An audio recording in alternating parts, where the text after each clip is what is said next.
when it comes to competitive Overwatch gameplay, I can't be the only one that feels like when I'm watching, there's too much going on. It's a very difficult game to sort of follow, especially if you're like me, who comes from a CS:GO background, or who've watched other competitive sports before coming into Overwatch. Now, Blizzard obviously there's a lot of talk of this within the community that Blizzard is working actively to sort of remedy this situation, which when you're a viewer, when you're someone watching it, it doesn't feel like you're overwhelmed, where you know exactly what's going on, click by click, second by second. But despite all of this effort that they're going through by implementing cameras, having commentators who are educated, and just even implementing coding with some of the displays that they're using in the competitive Overwatch scene, the biggest problem behind putting the icing on the cake is underneath that cake is that the gameplay of Overwatch is rapid fire and it's sensory assaulting even when you're playing the game. Now, I've played the game where like 90% well, not 90% of the time, where a large large portion of the game, I honestly don't know what's happening. Now, I'm not, a pro Overwatch player. I mean, I'm like star 57 right now. But there are points where I'm like, I have no idea what's going on. I know my point and my job in this situation. What everyone else is doing, I just hope they're doing their job. That's because there are so many things going on right now. There are so many things that are happening at one instantaneous moment in the game. It's difficult to understand what's going on in the macro level. You see this type of gameplay sort of play out in the commentators and in the watching it, is that it's just an assault of just so much just action that's happening. I almost prefer, when I'm watching streams, I almost prefer watching one person. How one person functions throughout the game, but that's sort of a difficult position to take, especially at a competitive level where it's obvious that more than one person is important when you're playing the game. But when watching it, it's almost as easy. It's easier and a lot more preferred to just watch one person in the game. One thing though is that kind of like hit me really, really hard the second I started playing it, when I thought, wow, this is going to be a great competitive game. This should really be put at the competitive level. Is a 3v3 version of the arcade mode in the new Overwatch PTR. I know everyone's talking about Sombra right now. It's like, oh, Sombra, but what I was mostly honestly excited about was a 3v3 game modes and the 1v1 arcade game modes. Now, this is why I feel like 3v3 actually can become a huge point when in Overwatch competitive gameplay, is because when I'm playing the game, I feel like I understand what's going on, what's happening, what's going on right now. And they dramatically reduce the amount of players playing. It's 3v3, and there's only one objective. That one objective is to kill the other team. Now, this sort of gameplay and this sort of pacing is very methodological. What I mean by that is that it's very, easy to understand, comparing it to like football, right? Football, there's 3 points in the game. The play, the strategy, you hike the ball, you play the play, and the second point in which you strategize for the next play, and then you play again until you get a touchdown. There's this very similar type of pacing when it comes to Overwatch 3v3, is that you have that one area, that one point in time where you strategize, where you come up with your composition. You want 2 tanks or the certain build that you want to go to, and then you hike the ball and then you play. You play that certain play, and then determining on how that moment ends, you strategize and you go in again. Now, what's really great about this, which compared to the normal type of competitive gameplay of Overwatch, is that there's structure. There's this method along with CS:GO. Is like there's this method of this one stage and this next stage and this next stage, right? Like there are these 1, 2, 3, 1, 2, 3, 1, 2, 3, over and over again. Now that might sound repetitive, but it's not. So the biggest difference when it comes to 3v3 and the normal gameplay of Overwatch is that the normal gameplay of Overwatch very much resembles soccer, except soccer with like 6 different balls at the same time. Right? When there's 6 different balls going around in the court, a 1v1 over here, 3 people pushing, trying to score a goal over here. The other ball is just, being tossed in. There's so many things happening at once, it's impossible to follow. And the thing is, no matter how much icing you put on that gameplay, I'm using icing a lot, no matter how much you put over the cake, the gameplay is still going to remain the same. So all these changes that Blizzard is doing, I think, is moot in the end because the gameplay is still going to be as rapid fire, as awesome, and as fun it is to play, but not necessarily to watch. And that's where 3v3 comes in because I love playing 3v3. There's a lot of strategic picks that you can do, and placement of where each character goes, and do they take the high ground, do they take the low ground, is it going to be a 1v1, are two going to stick together while the one person is that frontline fragger in a way. You see positions start to emerge, and more often you could see them happen and play out in such a very efficient and very easily understood way, even in the maps. It's so small. There's an upper floor, there's a lower floor, and there's so much you can analyze, and there's so much you can break down to statistics, as opposed to an Overwatch match, which is literally 99% of it is played on the floor, and you don't know what the hell is going on. The next part I'm really going to talk about is sort of my background, I guess, and sort of what is my opinion in this sort of matter. It's like I came from a background in esports and CSGO. I had a team for a little bit. I also watched and followed CSGO religiously for a time. I streamed for about half a year my competitive gameplay. I also streamed watching the one of the majors. I think it was it was in Europe, and I watched it all together with my followers and everything. But I ended up going to Overwatch after the whole gambling incident happened. There's a huge movement with a lot of the streamers, especially a lot of them who were involved in that. But anyway, I switched to Overwatch because a lot of my friends who normally play video games were playing Overwatch. I'm like, holy crap, this is a whole new group of people that I didn't even know play video games. And that's what's something that, what makes Overwatch so special is that its wide-reaching capability of reaching out to a lot of different people and then bringing them into the fold of the professional gaming fold. It was really exciting to be part of that. Also, probably one of the biggest, frustrations and one of the most curious things that I found out is that how fun the game is, how fun it is to play with a bunch of people, yet how difficult and how frustrating it is to just watch. I don't know why, for me, but, a lot of people can talk about, yeah, I can watch an Overwatch game easily. But for me, coming from CSGO, coming from a traditional esports background, there's nothing about Overwatch which made it easy to watch. The great thing about CSGO or even Dota or LoL is that it's so easy to watch. You can understand what's happening just by turning it on and just telling someone how, what's happening. Someone could have never watched this game before, but they understand the core concept of what's going on. With Overwatch, there's too much happening, right? And that was my greatest and most fervent just frustration I've had with this game, and I commend Blizzard for being such a great company and trying to rectify a lot of these situations. But the thing is, you can't fix something when the inherent gameplay is supposed to be that fucking confusing, And I'm not saying the gameplay is bad. I'm saying the way we watch it is bad, and I really want my biggest push right now, my biggest opinion right now is to put 3v3 on that competitive level, and that's probably going to take, I don't know. I mean, the pacing in which Blizzard updates, if it does happen, it's probably going to be around a year till we even see that sort of thing. But all in all, I want to sort of center my channel that I have right now, Ragoon's Overwatch Archive, which I'm probably going to change to the Ragoon's Esports Journal very soon. But that's what I wanted to do, basically, with this post, is just say, hi, I'm Ragoon's, and knowing and feeling and playing 3v3, I can now say, there might be salvation for the Overwatch esports scene, because Blizzard is very hardcore pushing their esports scene so definitively and so fervently, and I think it's all kind of moot in the end. I mean, there's only so much you can do for a game that's so utterly confusing and just very rapid fire that you can't really observe it in another sense. But I think 3v3 might be the salvation for that. But anyway, I'm going to take it now to one of my friends. His name is Durbin 10, another friend of mine who plays Overwatch, and he has a very analytical mind, very strong background in everything behind Overwatch, and I'm going to have his opinion and sort of understand sort of what exactly is happening here with the Overwatch scene.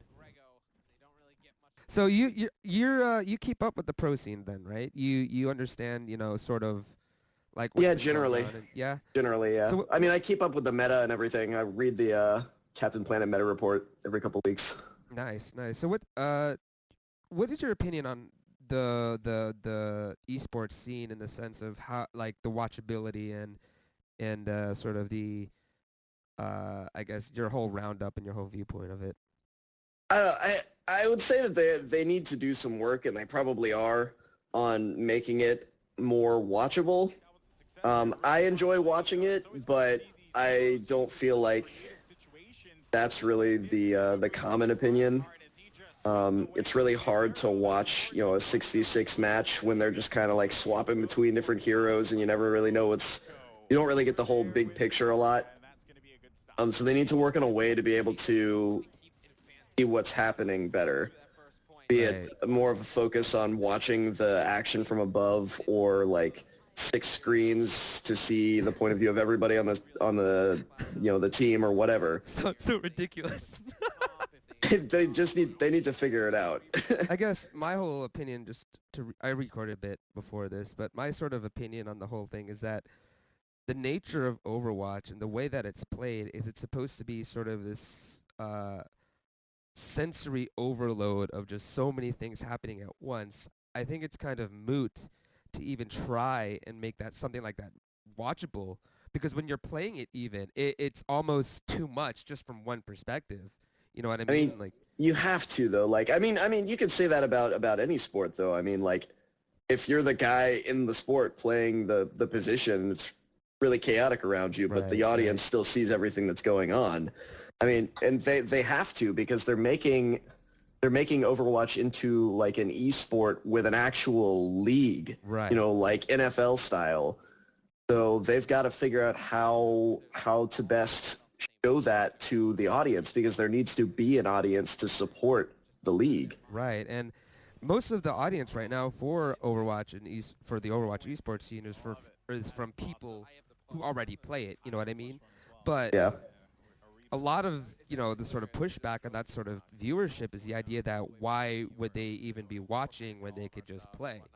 And 90% of the time, I feel that way. You know what I mean? There's also the whole like, there are 20 million players. Yeah, that's not a big audience. Right. So they need to do something to expand the audience and make it, give it an audience as large as an actual physical sport. Right. Or else it's not going to survive. Or even with any other competing esports right now.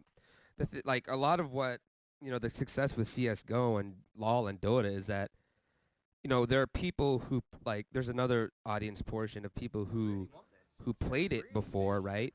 But are, don't play it anymore because, is they're CS:GO busy with work and such. Is CS:GO big in the esports scene?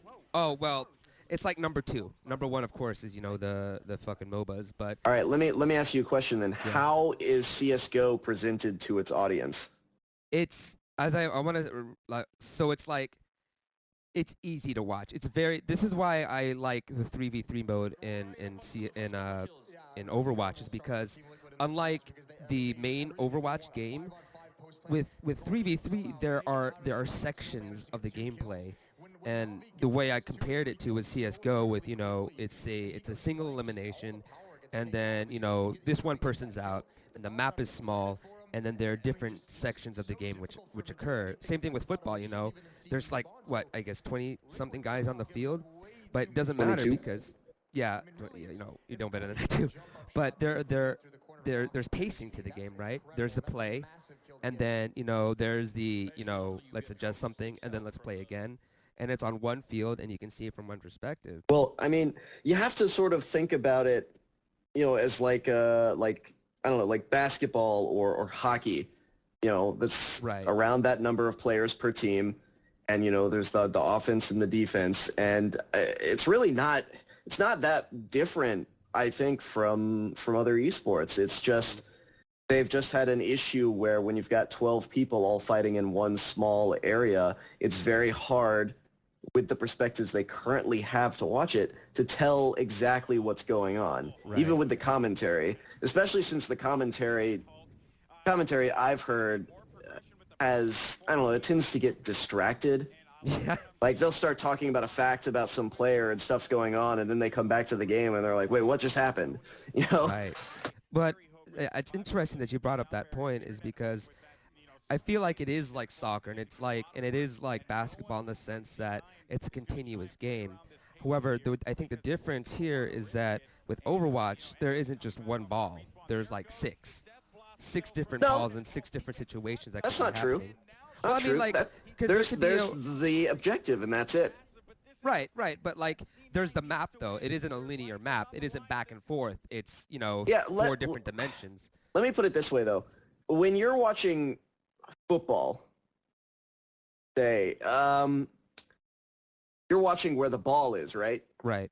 You're watching the running back running down the field, and these two guys are trying to tackle him. Are you noticing 20 yards away the guy who's blocking another guy? No, but it's happening, and it's part of the game. It's the same thing with Overwatch. You know, you watch the objectives, you see what's going on around the objectives. Maybe you don't notice the Genji that's harassing a Mei somewhere far away from the point, but maybe you don't have to. Right. I guess a lot of it at that point is just choosing what to focus on. Yeah, I mean, Because you've got to focus around the objectives. That's the real important part of the game. And then, you can have like a ticker that indicates, oh, such and such happened far away, but you don't need to focus the point of view on that necessarily. right. Perhaps a lot of it is just choosing what to focus on and saying like what parts of the game are more important than others, and sort of that sort of prioritization is what you're getting. I see what you're getting at there. Yeah. Like, it's because I think since Overwatch is such a new game, a lot of it is trying to adapt to say what is important. Like, is it important that this frag is happening right now or this ult is happening right now while this is happening? Which one should I choose and which one should be focused on? You know what I mean? Like, Yeah. so I guess my whole perspective was like, oh, it's kind of hopeless to try and even figure this shit out because it's not necessarily, it's interesting from your perspective that you're able to counter that really well. And Yeah, it does well, make sense. one thing they should do a little less of is they should stop trying to watch the game from the perspective of particular players. Like, that's when you start losing track of what's going on because it's chaos down there for the player. Right. Obviously, they're in the game playing, but we're not. We're trying to see the whole game, And when you limit it to that one point of view, you're taking the audience, like at the same time as you're bringing the audience closer in, I guess, you're taking them out of knowing what's happening. Right. You can only see. Yeah. And that's just media design in itself. It's like, because especially when they're like from FPS to FPS, like, or first-person view to a first-person view of another team, that probably, and they do that back and forth multiple times, that's probably the most confusing I've ever, it's just like when it goes to a Genji of one team, or I'm not saying they play Genji, but if it's from one player who's like, let's say a Reinhardt, well, maybe not Reinhardt, but like, let's say a McCree on one team, and they go to a McCree of another team, it's like, wait, is this the same player? And they switch to another player, it's just like, what team am I on? Where am I looking? Because position-wise, it's not like football where they're on the left side or the right side. It's like they can be anywhere, especially, let's say, if they're a, attack player who's flanking or who's harassing. It's like, just because they're looking at the point this certain way doesn't mean they're on this team. They could just be behind. Yeah, and I mean, the name of the player is there and the colors are different, but that is really difficult to tell when they're switching around so fast and with all the chaotic action that's going on. It's almost not enough, It really needs to be very clear. Like, I don't know, maybe just changing the entire color of the boundary or something, but they should stay out of the player's eyes. Right. Just not a good idea. So essentially, they still got a lot of work to do, and it's good to see though. Like, I don't know if you've noticed, but from the beginning when they started doing Overwatch coverage to now, a lot of things have changed. Like, they have been doing a lot of, now they have like external camera placements, and they've done some coding so you can watch it in a different way. They've worked with all the ends, and the commentators are something they can definitely work on too, which I hope, to keep them focused. This is probably the biggest part, and that's a challenge for them also, but yeah. Anyway, that's sort of opinion of one of my other friends, a good analyst for Overwatch here is Dervin10. Thanks for chilling with us. Now I guess I want to hear right back from you guys on your whole opinions on the whole Overwatch esports scene, on how easy it is to watch, if it's difficult for you to watch. Just, hit up a comment below and like and subscribe if you think you like what you see and stuff. Anyway, Ragoon's out.